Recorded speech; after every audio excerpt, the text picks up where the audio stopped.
बिस्मिल्लाहिर्रहमानिर्रहीम। अस्सलाम वालेकुम। आज 19 जुलाई बरोज़ सोमवार हम बात करेंगे मरियम सफदर, राना सनाउल्लाह, कैप्टन रिटायर्ड सफदर और बाकी मुल्ज़मान के ख़िलाफ़ नैब ऑफिस हमला केस में बड़ी अहम पेशरफ्त हुई है और बिल आखिर लाहौर पुलिस ने और CCP लाहौर ने वो कार्रवाई की है जिसका हम सबको इंतज़ार था।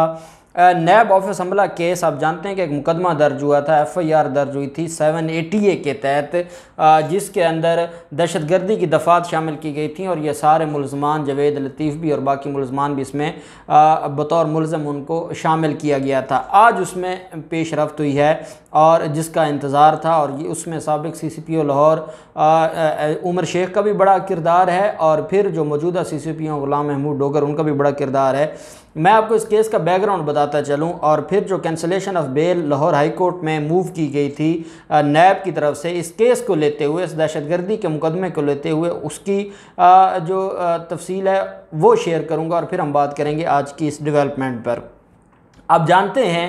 कि चौधरी शुगर मिल केस दायर किया गया और इंक्वायरी थी और उस इंक्वायरी में बड़ी अहम पेशरफ्त तब हुई जब मरियम सफदर को गिरफ़्तार किया जाता है और जो कोट लखपत जेल है उसमें मरियम सफदर को बंद कर दिया जाता है। मरियम सफदर का तकरीबन कई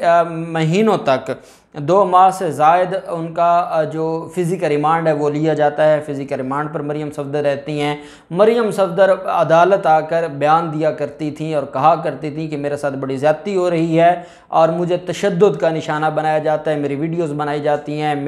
मेरे वाशरूम्स में कैमरे लगाए हुए हैं और पता नहीं क्या कुछ वो बोला करती थी। आपको भी याद है और मैं आपको बताता रहता था जब जब वो अदालत में पेश होती थी। फिर आपने देखा कि मरियम सफदर को रिलीफ़ मिल जाता है और वो relief honourable Lahore high court और अली बाक़ी नजफ़ी साहब देते हैं। जब नवाज शरीफ को बैरून मुल्क भिजवाना था उससे पहले बाप की तीमारदारी और देखभाल के लिए मरियम सफदर एक ज़मानत लेती हैं और उनको ज़मानत मिल जाती है ह्यूमैनिटेरियन ग्राउंड पर। और फिर मामला जो मरियम सफदर का है, मरियम सफदर खामोश होकर घर बैठ जाती हैं और तकरीबन 8 महीने, बाप के जाने के बाद भी 8 महीने वो खामोश रहती हैं। जब मरियम सफदर को हर तरफ से ये उम्मीद ख़त्म हो गई कि उनको बाहर जाने दिया जाएगा और नैब ने उनको एक नोटिस भेजा और नैब ने उनको तलब किया, मरियम सफदर ने क्या किया कि अपने साथ राना सनाउल्लाह और सफदर अवान और बाकी जो मुल्ज़मान हैं, ये टोटल 190 मुल्ज़मान थे उस FIR में जो दहशतगर्दी की FIR थी, इन सारे लोगों को साथ लेकर और खोखर बिरादरान को साथ लेकर और ख़ास तरह के जो वर्कर्स हैं राना सनाउल्लाह के और खोखर बिरादरान के, उनको साथ लेकर गाड़ियों में पत्थर रख के, डंडे रख के नैब ऑफिस के बाहर पहुँच जाती हैं। वहाँ पर मामला ख़राब होता है और जावेद लतीफ़ हूँ या बाकी जो मुल्ज़मान हैं वो सारे के सारे वहाँ मौजूद थे। वहाँ पर जब मामला ख़राब होता है तो जो मरियम सफदर हैं, मरियम सफदर की तरफ से वहाँ पर एक धुआंधार तकरीर की जाती है जिसके बाद वो प्रोवोक करती है अपने कारकुनान को और डायरेक्ट पथराव किया जाता है नैब ऑफिस पर, जिसमें नैब ऑफिस के अंदर भी पत्थर जाते हैं और जो ऑफिस में काम करने वाले जो मुलाजमीन थे उनमें से कई ज़ख्मी भी होते हैं, शीशे ये तोड़ते हैं और वहाँ पर नारेबाजी करते हैं। पुलिस आ जाती है और पुलिस वहाँ पर उस वक्त तक ग़ुलाम जो उमर शेख साबिक़ CCPO लाहौर हैं वो बतौर CCPO लाहौर नहीं तैनात हुए थे। खैर वहाँ पर पुलिस के साथ इनकी हाथापाई होती है और सारा दिन वहाँ पर फसाद रहता है। बिलाखिर नैब ने कहा कि हम मरियम सफदर को कि अब आप वापस चली जाएं, दोबारा आपको नोटिस जारी करेंगे, जिस पर मरियम सफदर ने कहा कि नहीं, मैं आज आई हुई हूँ और आज ही मेरी बात सुने और मैं इस सारे के सारे मामले पर आज आपको नहीं छोड़ूंगी और जो आपने मुझसे तफ्तीश करनी है सीना तान कर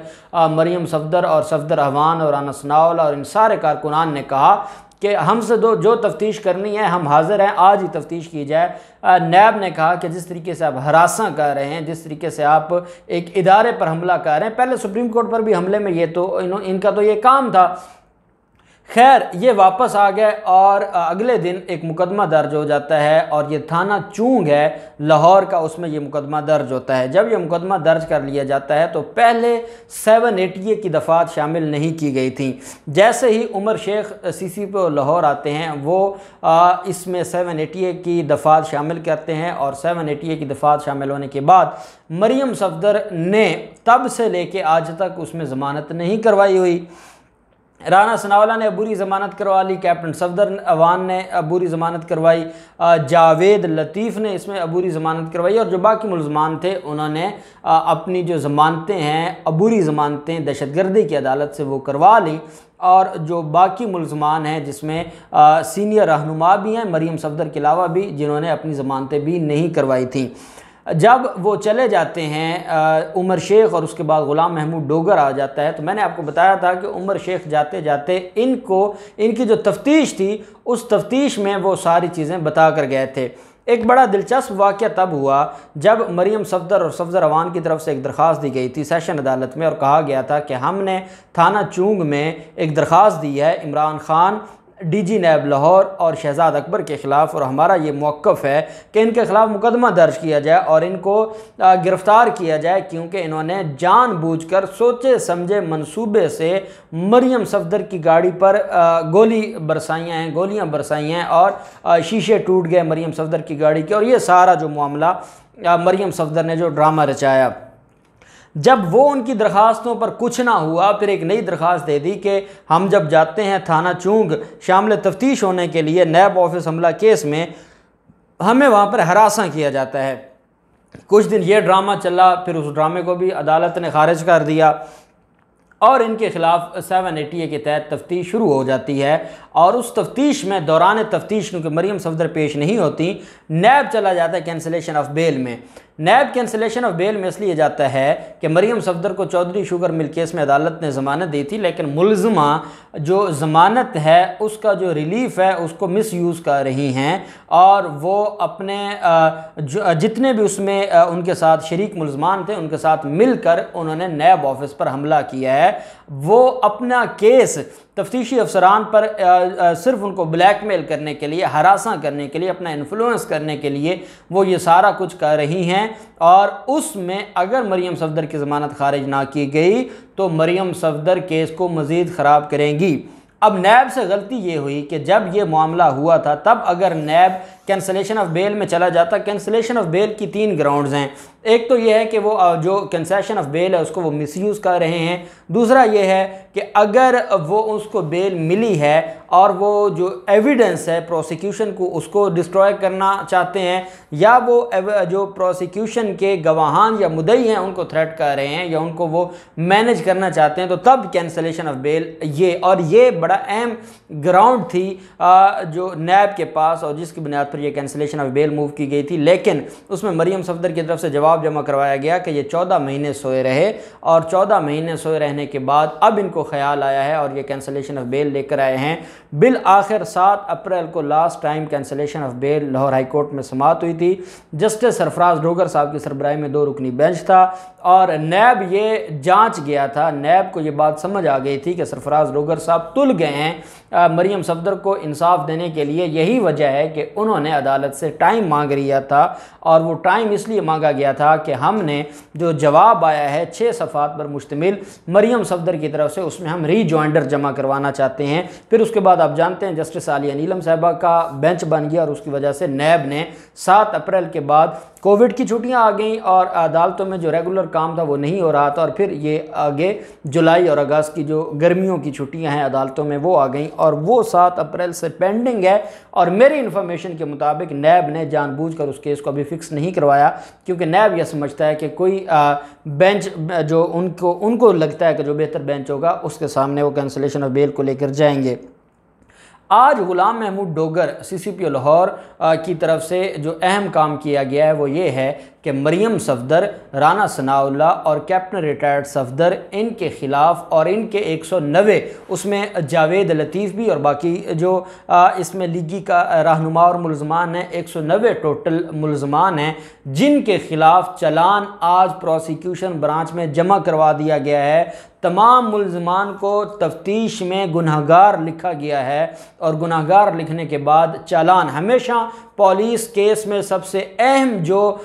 एक डेवलपमेंट होती है या सबसे अहम जो काम होता है FIR होने के बाद वो चालान होता है। 173 CRPC के तहत ये फाइनल इन्वेस्टिगेशन रिपोर्ट अदालत में सबमिट करवाई जाती है, जिसके बाद अदालत फ़र्द जुर्म आयद करती है, और फ़र्द जुर्म आयद होने के बाद आगे मामला चलता है। इसमें क्योंकि अभी चलान ये प्रोसिक्यूशन में गया है, प्रोसिक्यूशन ब्रांच ने वो मंजूर करके अदालत में देना होता है।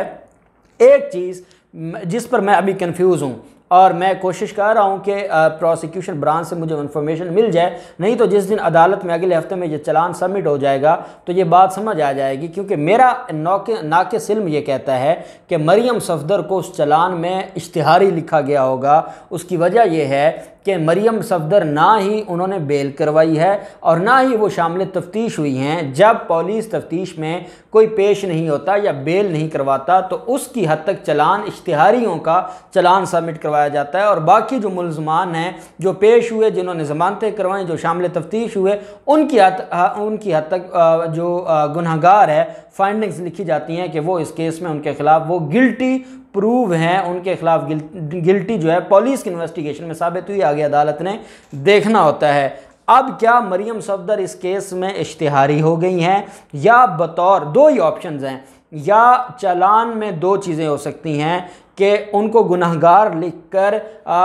अदालत में भेज दिया है कि अदालत उसको ट्रायल के लिए बुलाए और जब वो आएगी तो उसको पहले ज़मानत करवानी पड़ेगी, अबूरी ज़मानत, या तो उसको गुनहगार लिख के उसकी हद तक भी चलान सबमिट कर दिया है, या उसकी हद तक जो चलान सबमिट किया गया है वो इश्तिहारी होने का चलान है। दोनों सूरतों में मरियम सफदर की मुश्किलात में इजाफा हो गया है। ये वो काम था कि अदालत में क्या होता है, जबकि चलान सबमिट हो जाए तो फिर केस ने कहीं ना कहीं जाना ही है। हफ्ते की तारीख होगी, महीने की तारीख होगी, 10 दिन की तारीख होगी, वो कहीं ना कहीं जाएगा। लेकिन ये जो चलान रुका पड़ा था, गुलाम महमूद डोगर ने आज वो चलान सबमिट करवा दिया है और ये बड़ी अहम पेशरफ्त हुई है। और जो राना सनाउल्लाह हैं वो अपने वकला से उन्होंने मीटिंग्स शुरू कर दी हैं। अब देखते हैं